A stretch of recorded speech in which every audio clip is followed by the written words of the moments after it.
All right. We'll go ahead and gavel in here and get to rolling for the evening. And thank everybody for being back here. For both of you across the Commonwealth who are more interested in this than the UK game, we welcome you tonight. I put in to have the UK game preempted, but nobody would answer the phone. So, all right. All that being said, so we'll. After we did all that name, image, and likeness stuff. Yeah, you thought we'd have done better, right? But that being said, so what we're going to do is we're going to kind of open it up for some questions tonight. We're going to go through the various budget units, just kind of one by one. We'll take questions and roll along, and then see how the evening progresses, Mr. President. Are they going to identify the technical points so we can get those off the board? Yeah, I think maybe we'll advance to that as we get before we get into part two. Maybe after we get out of Mr. Chairman, operating, Mr. Chairman, if I may, in talking with members, I don't know that there's any objection to anything that was talked about last evening. That was a technical correction by the budget staff. I don't think we'll have any objections, and if you want to take questions or whatever on that, but we're good with those technical corrections if we so Okay. choose to move along with them. Well, as long as everybody is good there, then it is, there was stuff that was, we put a period instead of a comma, or we had the wrong dollar amount, So if it was identified by staff as just technical last night, I think we're all good to say, go ahead with that in advance from there, okay? Very good. Okay, so we'll throw this open inside of general government, and if anybody has any questions in that section in particular, please feel free, and I'll recognize you from the chair. All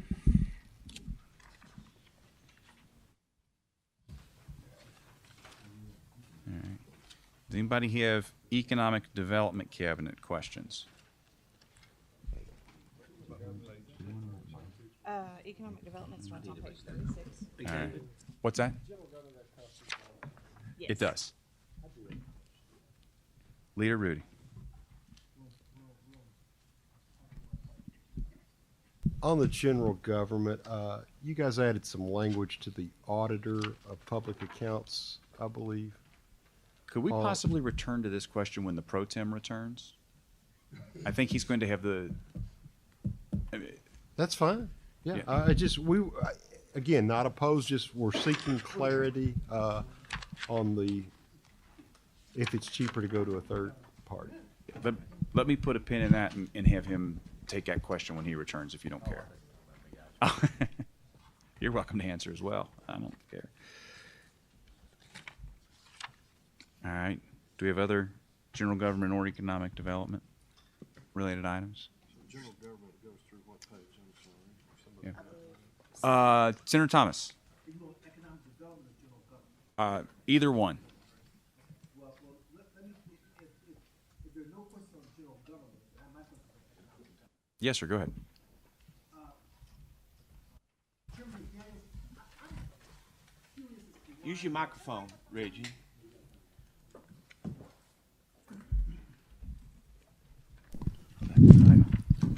Thank you. Senator McDaniel, I'm curious as to why the governor's $250 million economic development site identification and development project was not included in either budget. We've had tremendous success that we've seen last year with the Ford plant coming here. And it seems to me that kind of proactive thinking, by the governor and by past governors has held us in good stead. So I just like some explanation, if I could, as to why that was not considered by either the House or the Senate.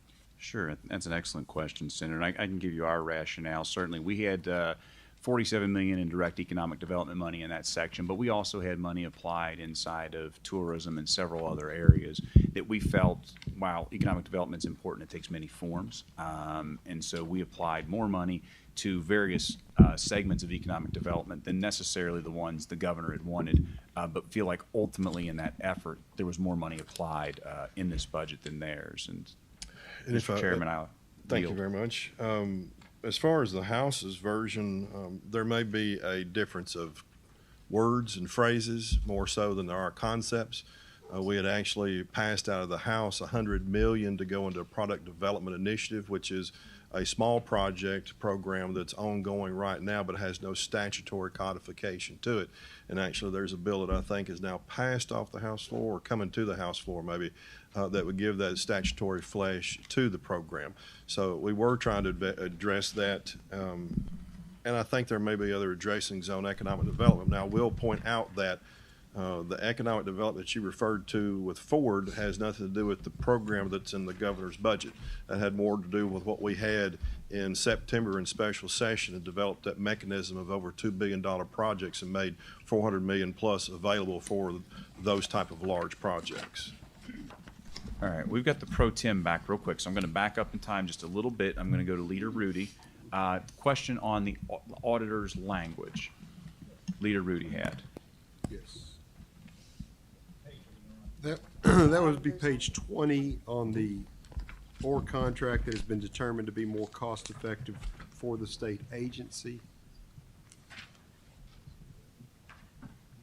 I guess my question would be, who do you envision making that determination? Just the state agency? Can they just say, oh, it was cheaper for us to go this way? So the format for that addition actually came from some language that we had seen in the Attorney General's section of the document as we were going through the whole document. And the question was raised by some of how cost effective. I presume the state auditor is probably the most cost effective of any auditing entity. Specific to the question of how do you measure cost, I would think it would be the dollars for the contract versus the dollars for the contract. And, okay, I understand that. May have some more questions because I want to make sure it's apples and oranges. I mean, all those auditors are state employees and they certainly could be undercut, but I mean, they operate, a lot of their operation comes from, I mean, billing through audits. They don't get a lot of general fund to supplant that. So, one other question on general government, and this is very easy. And it may be for staff. On page 8, the Appalachian Regional Commission matching funds. What's the fund source? I think it's general, Mr. Chair. Mr. President. It's general fund, and I think, if I'm not badly mistaken, Jenny, you can correct me if I'm wrong, or somebody on staff, through the various bills that have come out of DC, there's going to be more money into the ARC, Appalachian Region Commission.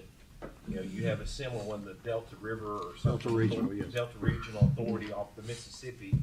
But there is going to be additional monies put in that, and to be able to meet the grant matches and the increased application process, they had requested that we do that, and I think it goes through the ads, the ad districts to assist in drawing down that increased money.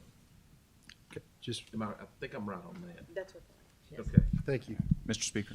Yeah, thank you, Mr. Chairman. I answered my own question after I read it again. Those are the best kind, sir. They really are. Ask the question again. All right. I did, Good. even to my own satisfaction. Representative Miles. I'd like to ask a question. I think whenever we originally went through it on page 2, that you all had added a WIIN grant. Is that? That's what I wrote down. 300,000? I don't know exactly what that 320? is. 324,000. Would you care to But what explain is that one? that? Emma, you answer that.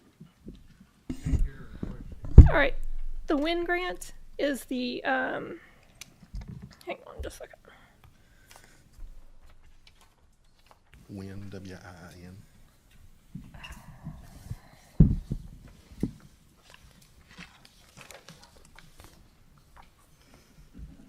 It is the it's an EPA grant. It's the Water Infrastructure Improvements for Nation Act, and it's a federal grant for water improvement. So just to make sure, that's the 324,000 is to allow a match drawdown of federal funds, or is it something else? No, it is not. That is the federal fund amount. Okay. Yeah, exactly. So that's the federal fund amount, but the Senate had put it in their budget? the original, it originally came out of the governor's budget, and the Senate agreed to create or fund the AVR. It was a grant that came in after the agencies had already submitted their requests. Okay. When we found it that we actually got it. Okay, thank you, Katie and Jenny. Speaking of that real briefly, I think that we had a delayed request. Well, you know what, we'll come back to that. Was there anything else we wanted to cover in economic development? Senator Wilson.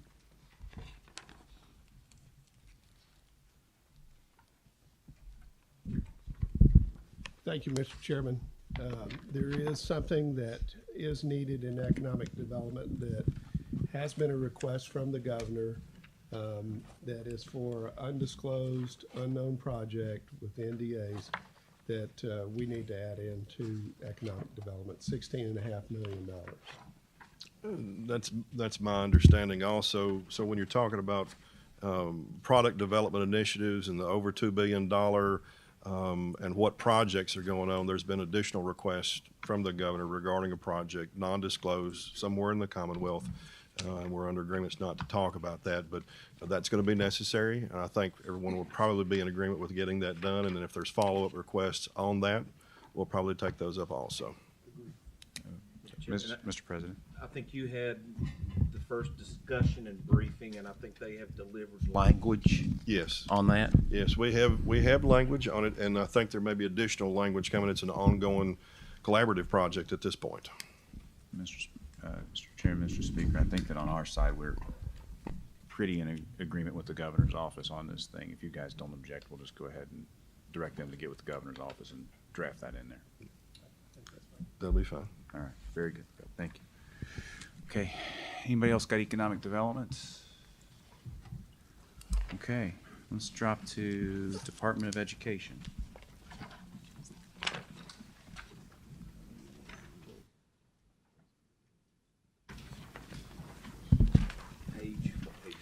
Starts on 38.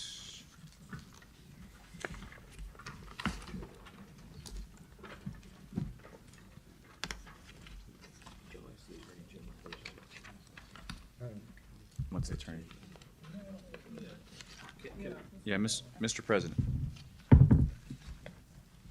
Mr. Chairman, there is one, and I think we all had agreed upon doing this, that due to the circumstances, page 13 in general government, we had added $500,000 because it was necessary. Everybody felt it was necessary a year ago because of the circumstances around the Attorney General's office. They had to, I think, contract with an outside agency to provide security. You all had that in your budget. We took it out. We didn't know what his status was now. We're not disagreeing with it. We just want an update on it. Just making sure, if I understood from the presentation last night, if I'm looking at page 13, the last row, Attorney General Security, the language that the House had in was stricken. However, the money remained in the base. So the funding remains, but it's just a language that's been removed. That is correct. So they still have the ability to offer it if they so choose or need under the circumstances. The funding remains, correct? Yes. Okay, all right. I don't know that we would have any objection to doing that. So just go ahead and leave the language out of there. I think that's fine. All right. No, we're in education. We'll go back to page 13.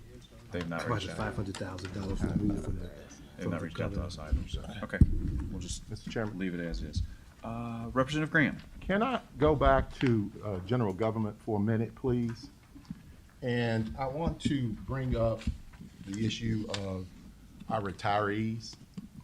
They have not had a cost of living increase since 2011. Just to help me, Okay. is there a page number you're referring to or just under the Well, topic of it's general nothing government? here, but I do have a actuarial analysis that I'd like to pass around to the members, if I could. Okay, I want to make sure, not on the page, so I can make sure I'm keeping up with you, Okay, right? okay. It's just a topic underneath. It's a general- topic, it's a topic, it's a topic. It's not on the page, Okay. but it's a topic that I'm bringing, that we could possibly consider a 1.5 cost of living increase being that they have not had a cost of living increase since 2011. And I have the actuarial analysis that I'd like to give to each one of you, if you will, and just look at it. And if we can revisit this, I would certainly appreciate it.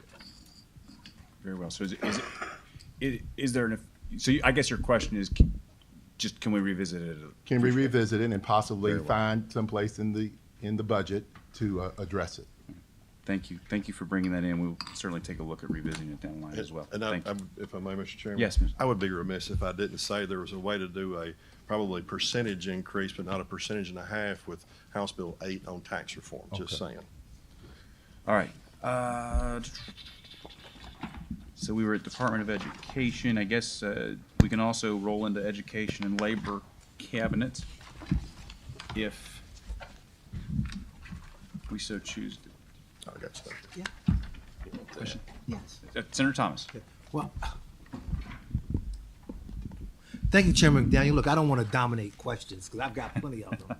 So if someone else wants to go first, they're welcome to do that. But I've certainly got a question on education. Yes, sir. Okay, and to your point, Chairman Petrie, page 37. No, excuse me, page 48.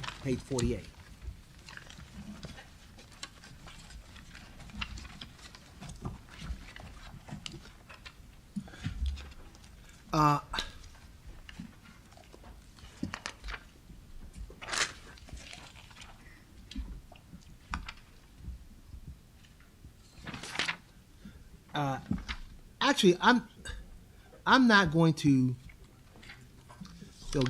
get into a big policy debate. I think I'm right. I'm not going to get into a big policy debate over education. You know, I think we all understand our differences, but I'm just curious.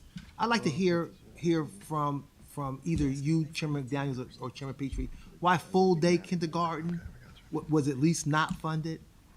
Because we're requiring that now. We asked the local district to pick that up. Why we didn't fund that as a body, particularly since we've got so much money to spend this time around.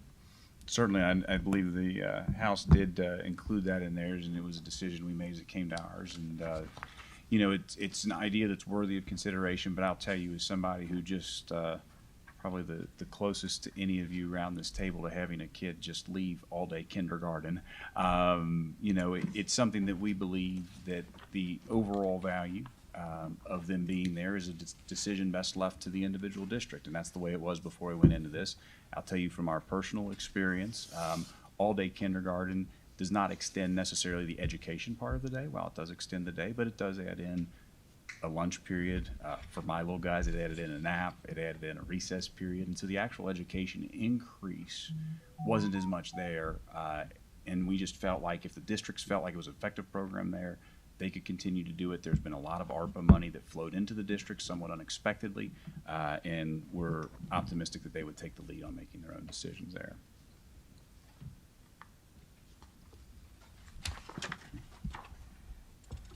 Education and labor. Page 58. I'm going to say 58.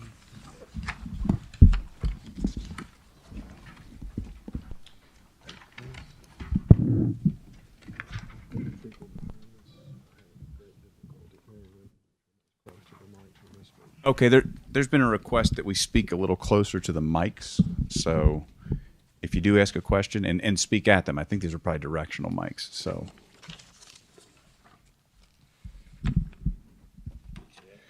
All right, I'm not seeing any right now, so anybody wants to go on to energy and environment on page 64?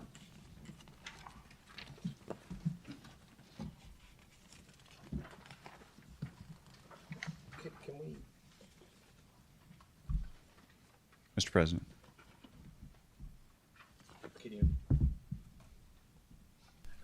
All right, thank you, Mr. Chairman. There is a question I have on something the House did that we deleted the language. I just want some clarification. What On page, Mr. page President? 60, I'm not sure if it's a Huser or Hauser. this is for adults, and we wondered is this not something that is, because in the Voc rehab area that I think we apply for, we've fully funded the last few years, like $4 or $5 million. It draws down on a 3 or 4 or 5 to 1 match rate to do similar things. But is this not a component of that, or is this in addition to?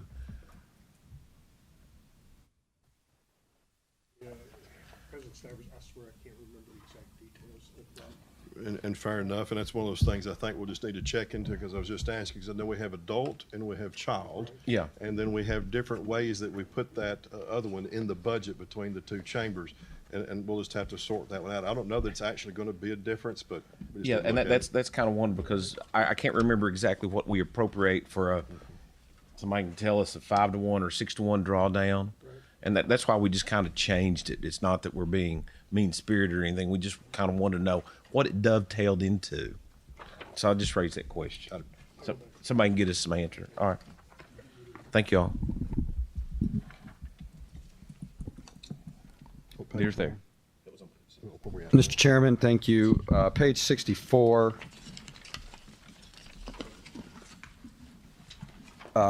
We make pretty good cars and trucks here in Kentucky.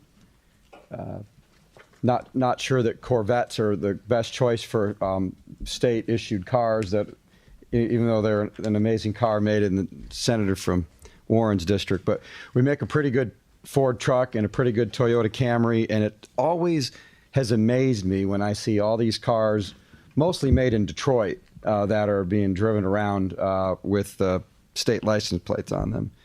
And so I asked on the Senate side to include the language there on the bottom of page 64 about at least having a preference for vehicles manufactured in Kentucky to be considered. And just to put in a little plug for the Toyota Camry, we ought to consider long-term maintenance costs, which are quite low with the Georgetown manufactured Camry. And it's not just about my district. There are people from 78 Kentucky counties who work in Georgetown at the Toyota plant, and they make a pretty good vehicle. And we make some pretty darn good trucks over in Jefferson County, too. We all know those things from Michigan come with some odd quirks, so. Okay, that was at least a 45-second cut right there. It really was. I think there's got to be some. Mr. Chairman, on nothing if not disclaimer on calculated. that. But I do think, well, that may be a good idea, Mr. Chairman, and it's perfectly appropriate. But I think that given the fact that cost of vehicles is up 40%, do we really need to be doing a lot of fleet purchases right now? As a broader policy question. I mean, I understand that we have to upgrade the fleet from time to time, and certainly maintenance costs play a big role in that. But this, horrible time to be trying to buy vehicles in general. I think everybody that's in that market right now understands that, and that's not to be a negative against any of our manufacturers, but the supply chain has just wreaked havoc on it. And I think to any degree possible that we can push that off maybe into the next fiscal year or something, we'll probably get a lot more bang for our buck.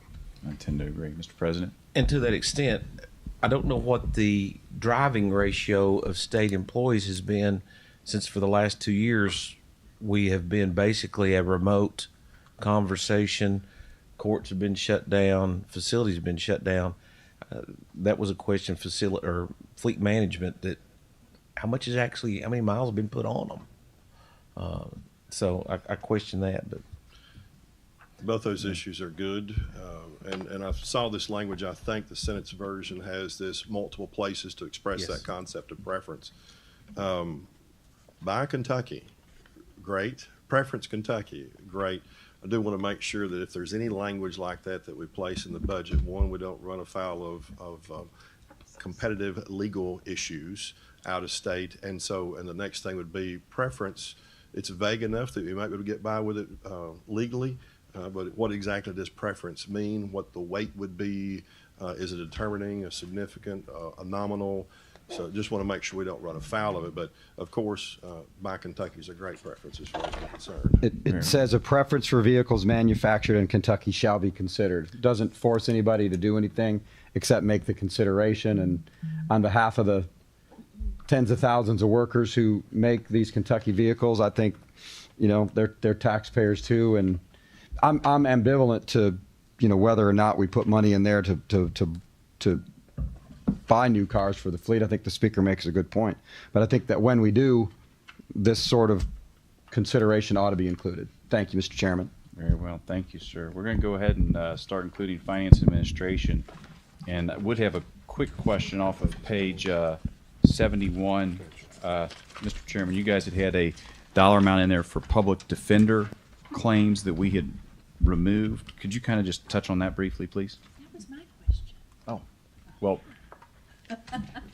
Senator Rocky Adams, would you like to ask the question? It's like great minds think alike. 71.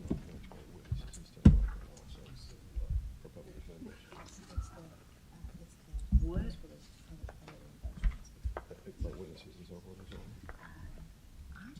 That's what I understood it from. Like what kind of claims?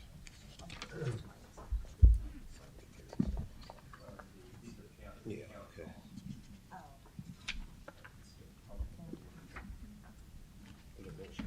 Okay. Okay, we're, apparently we're down a finance analyst at the Gotcha. moment. We can return to Thank that. you very much. But Yeah. on 73, I think the president wanted to address our interest in the cybersecurity grant program. We have this here, and I don't want to say this is all inclusive, but it's something we have discussed when we start talking about broadband. That I was at a conference this year where the former, I think it was the Obama administration cybersecurity person, along with the former police chief of Boston, was talking about how we assist, especially the local groups. So we have the capacity as a state to be fighting cybersecurity or fighting hacking with cybersecurity, but there's a lot of smaller entities, small towns, small hospitals that they have other places gone in and hacked them, and they shut it down and then hold them ransom, and they don't have the abilities we do. So we thought this was an appropriate place to kind of bring up this thought process and some things that were brought to us. Nothing to do here, but something to put on everybody's radar as a nugget for thought, because I think even more so now with the European situation and all the threats, when you shut down a hospital, they don't have medical records. When you shut down a city, they small cities that don't have that capacity, they can't run their sewer and water systems. So that's kind of what we have there. I appreciate the thought behind it. It sparked interest for me when I saw it. I'm not familiar with the cybersecurity grant program, what the statutory flash or regulatory flash is around it. Be glad to take a look at it in today's environment. Yeah, that's a relevant topic. And potentially use some of the ARPA dollars to make all this work. And if I'm seeing this is all EJA money, is that right? Okay. Yeah, but we may need to look at something even beyond that with ARPA dollars. Understood. Okay. Senator Rocky Adams, I think you had something.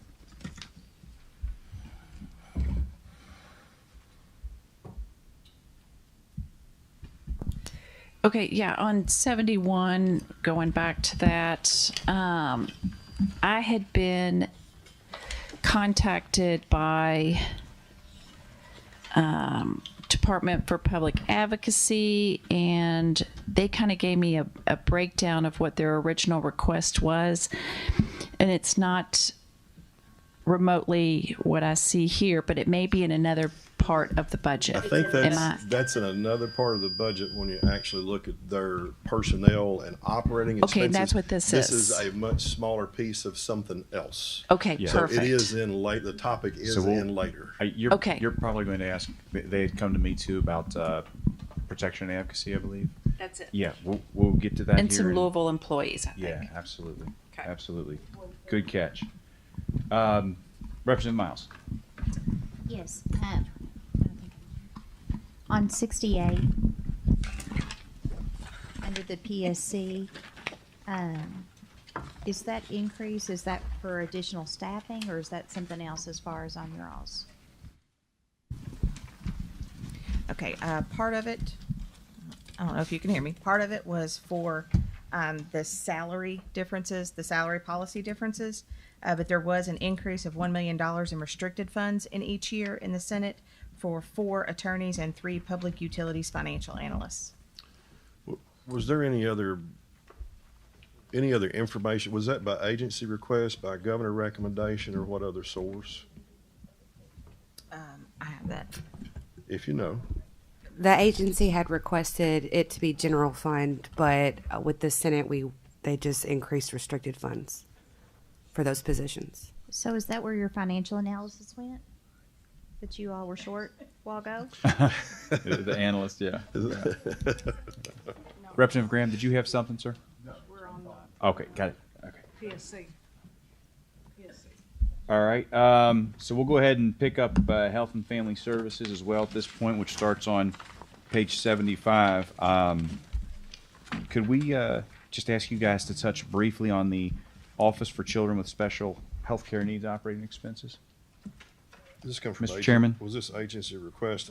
If I'm recalling this right, and Ms. Bannister's saying yes, this came from agency request. And the House very much is in favor of taking care of children with special health care needs and offering operating expenses for them. We are too. Very good. The Senate is in agreement. That's good. Now maybe just a difference in language. What's the next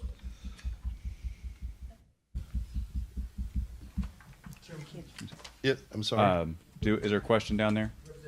Representative Hatton, yes, ma'am. On page 83, the public health transformation funding that was in the House budget looks like at least part of it was taken out in the Senate budget, and I wanted to express a concern from my health department that would amount to about $1.4 million. It may be, I know it's called public health transformation. This might not be the exact provision, but I know that will result in loss of jobs for my district.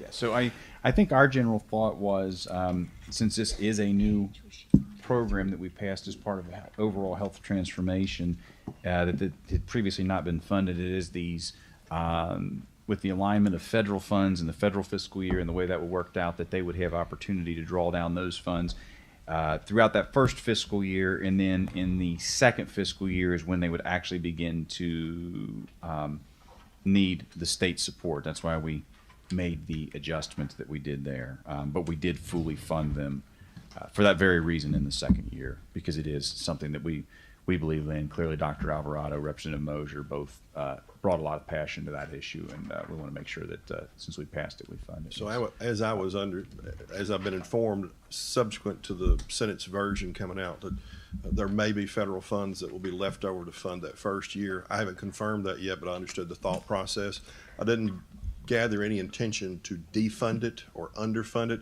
It's just that the sourcing may be different from federal, and when we hit general fund the next year. Well, not sure yet. Thank you so much for already being looking at the provision that I'm talking about, but just my request that if it's not federally funded, that we leave that in. It's important. Senator Rocky Adams. Thanks. On page 77, I did receive a request under the nursing home pandemic relief reimbursement if the committee would consider including hospice in that. So I just throw that out there. Very good. 77. Now, I wanted to add as well, I received some information on the CCAP reimbursement rate. I was visited by some of those folks who said that the federal funds in this year were unnecessary, but they would need that actual amount divided equally in the 2 years of the biennium. So basically, instead of 4.8 million, the current page 87, paragraph 2, then that basically you would take that 4.8 million that's in current year and add 2.4 to each of the next 2 fiscal years. So if you guys, Jenny, want to take a look and potentially verify that, but they did come and made that request.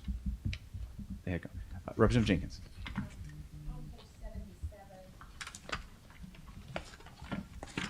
Okay, both waivers of Michelle P. and later on in support for community livings, there seems to be vast differences between the House and Senate budgets. Yes and no, in some senses. Okay. And I'm not going to be Chairman McDaniel can speak to what's particularly in the Senate's version, but on the House side, we looked at two different things that have to work together.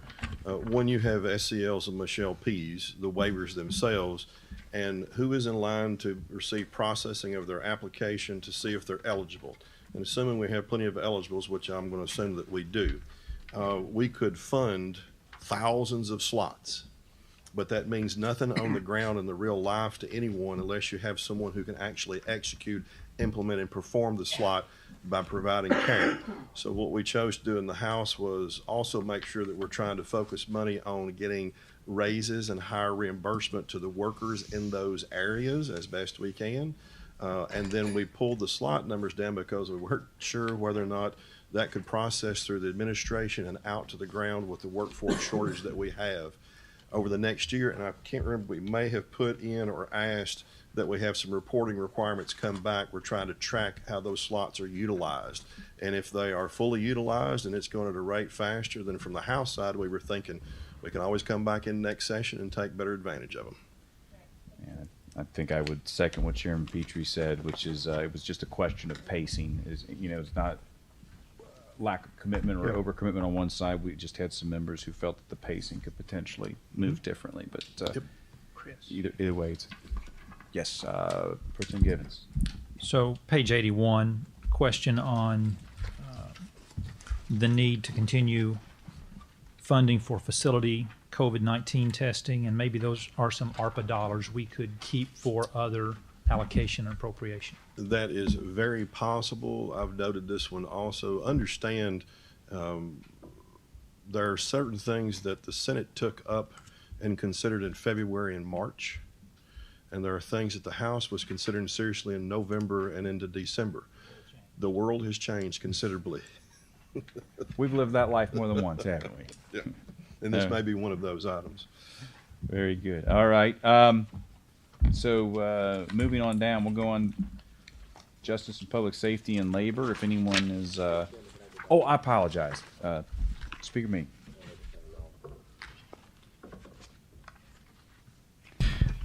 On page 90 with the cabinet, that prevention services expansion, where do those numbers come from?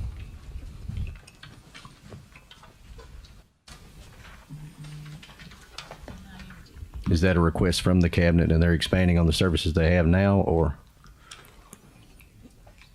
So we went with the recommendation that the governor had on that for the numbers that we inserted in there. So that would have been an agency thing. We gave them $20 million last year, which they said should be one-time money. And once they were able to fund their additional prevention services, that should start generating money on its own, which did not happen. And they spent one-time money on recurring costs this past year, which should not have been done. And I think we need to take a look at that maybe later on. Very good. I would agree. Mr. President.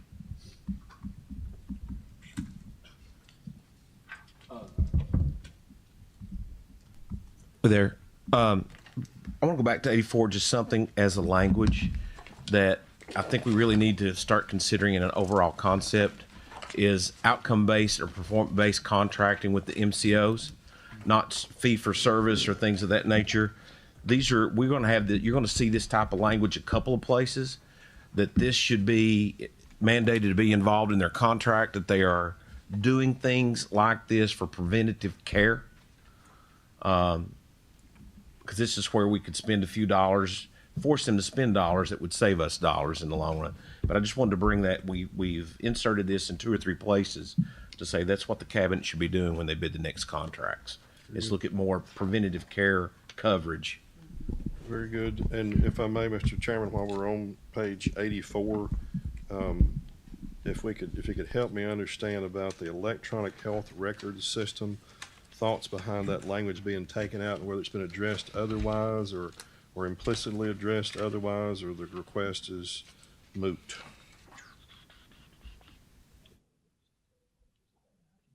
Yeah, President Gibbons.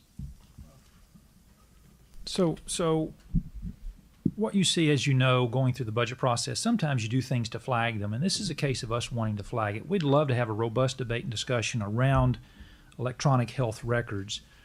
We see it showing up in multiple places in the document. We're curious about the overlap. We're curious about the seamlessness of it. And then there's always this question of turf protection, of whose data is it, who gets access to it, who doesn't. We'd love to see a robust system. It's been talked about for a long time. It's past due. We need a good presentation on it. Sure. I don't want to open the door for some vendor to walk in here and say, here's my presentation.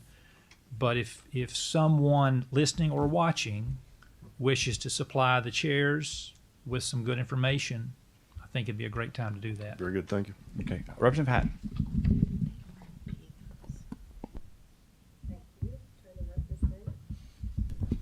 There we go. So at page 89, there was a social worker recruitment portion that the House had included that looks like it has been removed, and I wondered if we could talk about why, and also if we could talk about social worker raises and where we ended up in the Senate version. Yeah, absolutely. That's a good question. I think to us that is kind of a overall employment question that we weren't necessarily opposed to what the House was up to there. That is a critical needs area. You saw us put some emphasis as well on what for an alternative work program to Page provide 92. kind of a It's on page 92. on 92 to kind of speak to a bit of a mental sabbatical for the folks engaging in those positions. And so I think that'll be part of the bigger conversation about how do you attract and retain social workers. And then on the pay side, Jeannie, I can't speak so well to what the House did, so you want to just kind of run through the two? Sure. The House actually for social workers included a $4,800 increase effective July 1 of 2022. And the Senate also did the exact same thing and included intent language for a 10% increase in fiscal year 24 based on the results of the Personnel Cabinet's comprehensive review. And kind of to the second thing that Jenny was talking about there, what we're particularly concerned with is both based off of position and geography.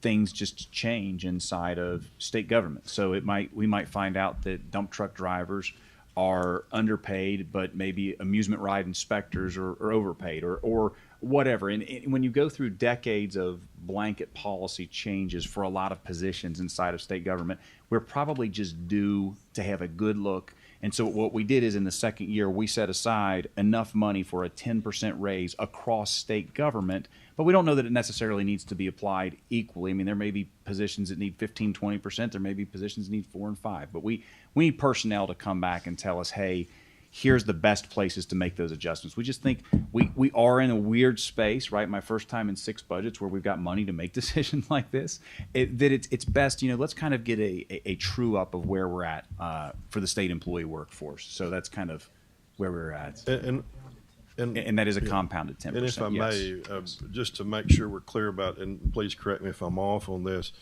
House and Senate versions both identified social workers as a critical needs area. So special treatment address. We've lost too many workers in a short amount of time. Caseloads are way up. So in both versions, as I understand it, they're part of the overall raises across state government. Plus, there were add-ons in both versions of the House and Senate to add on more than just the regular raises. So it's identified as critical needs. Now, where we differ is just the implementation of those on dates, amounts, and whether it's a percentage or whether it's an absolute number.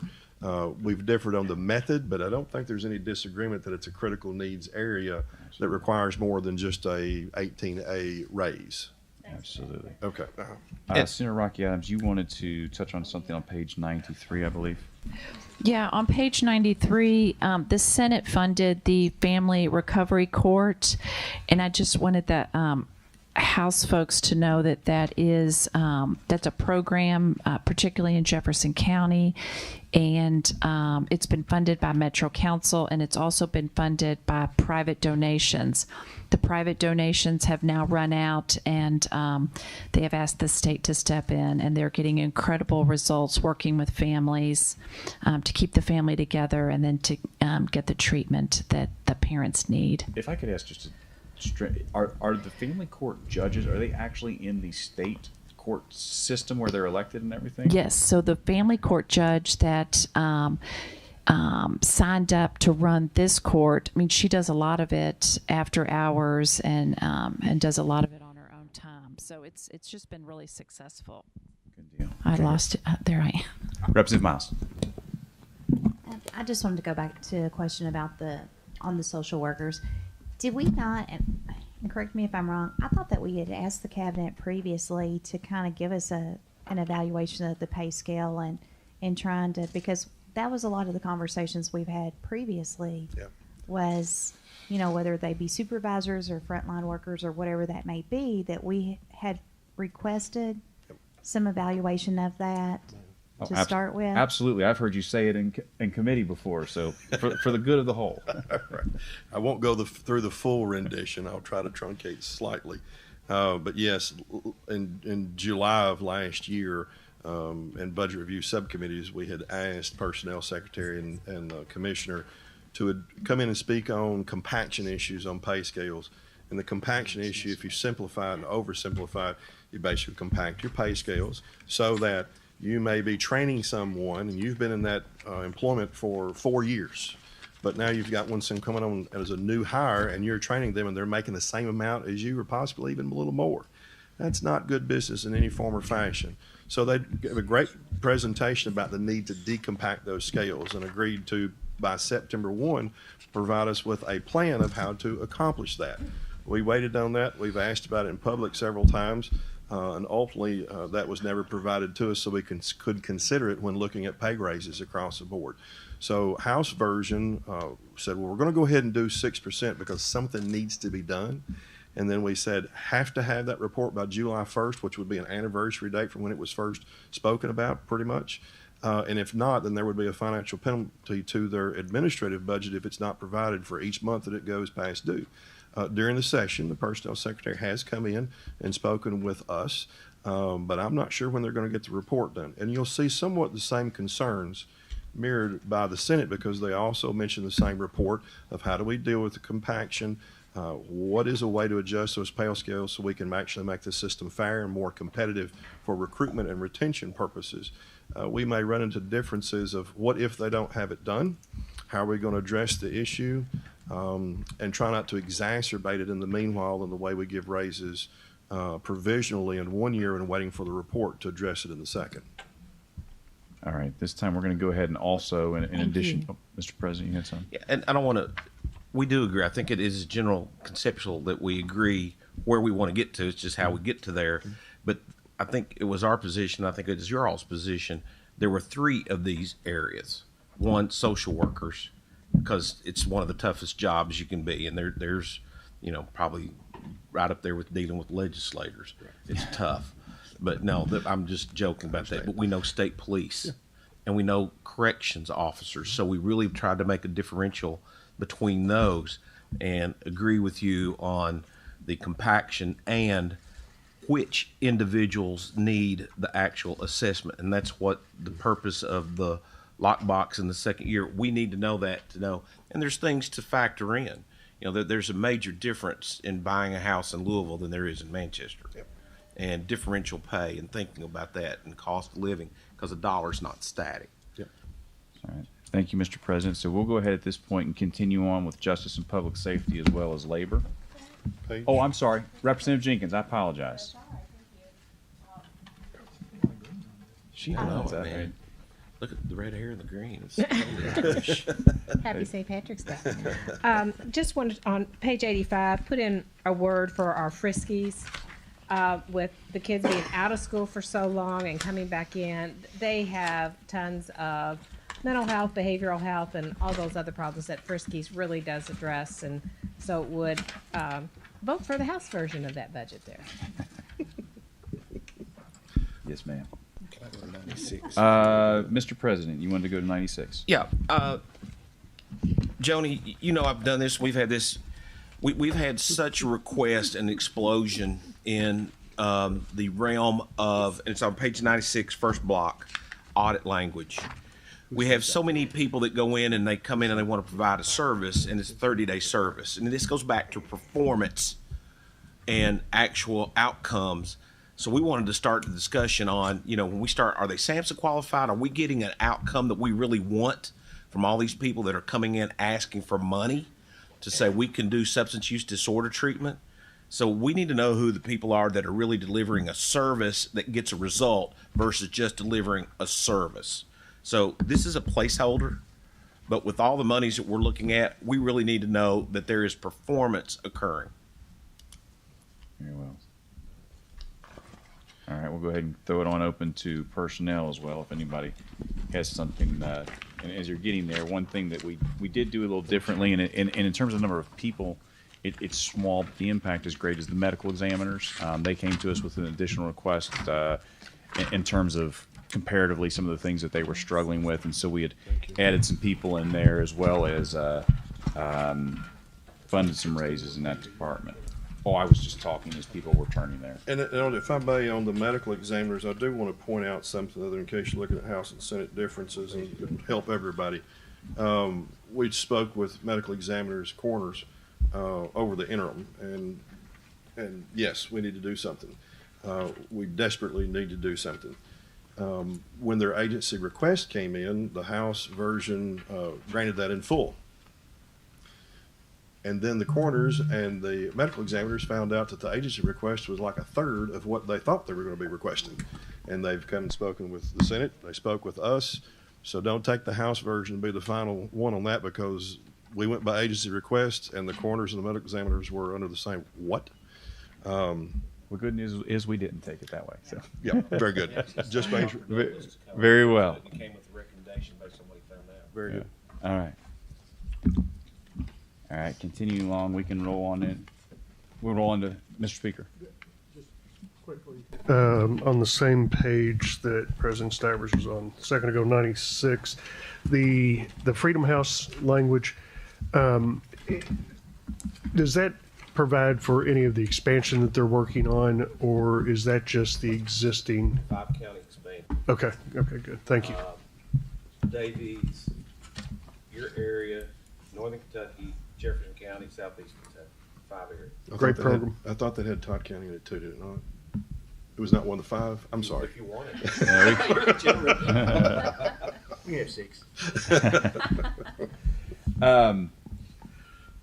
So,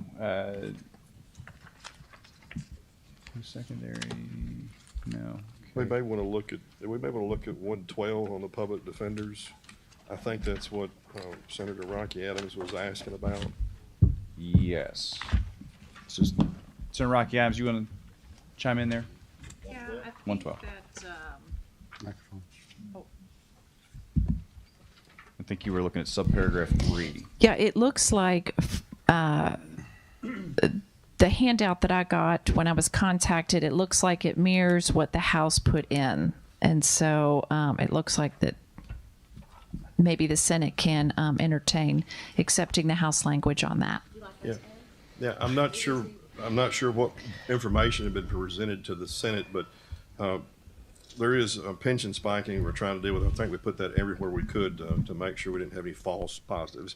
But on the salary increases, understand that as the way we look at it is this: in incarcerations, if your capacity is over too much, let's say about 135% over capacity, you run the risk of a lawsuit, and then you run the risk further that if that lawsuit is successful, you have a federal judge telling you what your budget's going to be on incarcerations.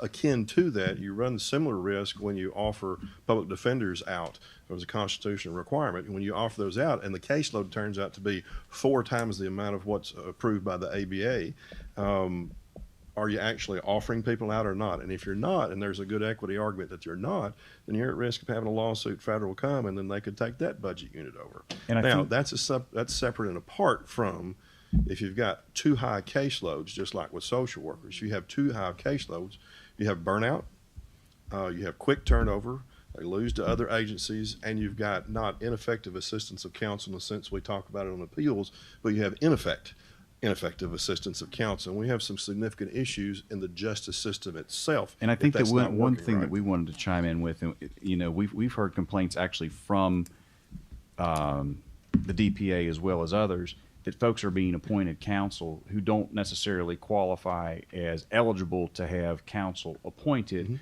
but they're not filling out the requisite affidavit of indigency. And we've got some language in here to try to tighten that up. And then I've also heard from other folks inside of government about some of the DPAs taking on actions outside of the actual defense of their client to include litigation against either the state or individual institutions locally and things like that that are outside of the scope.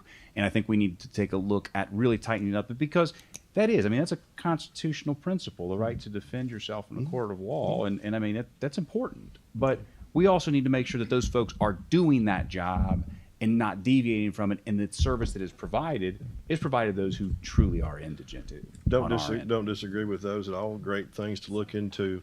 I would state also, just for context, that this was what we considered in the House Band-Aid funding to the agency.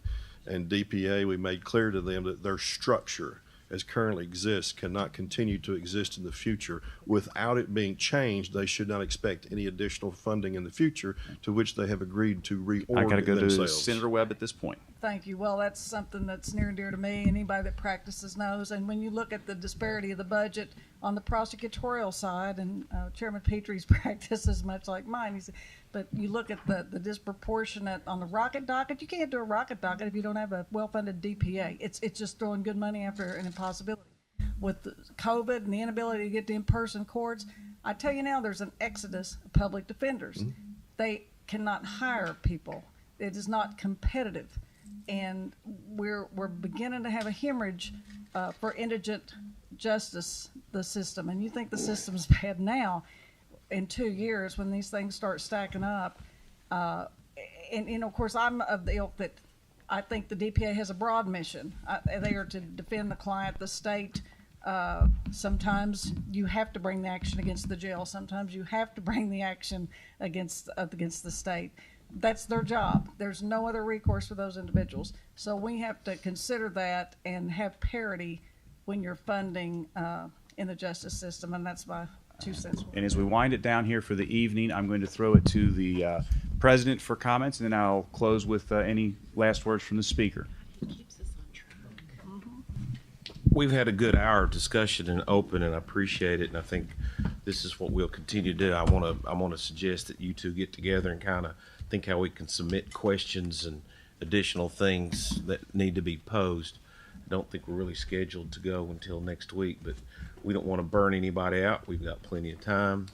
And I think we've had a good night tonight with a good back and forth collegial discussion.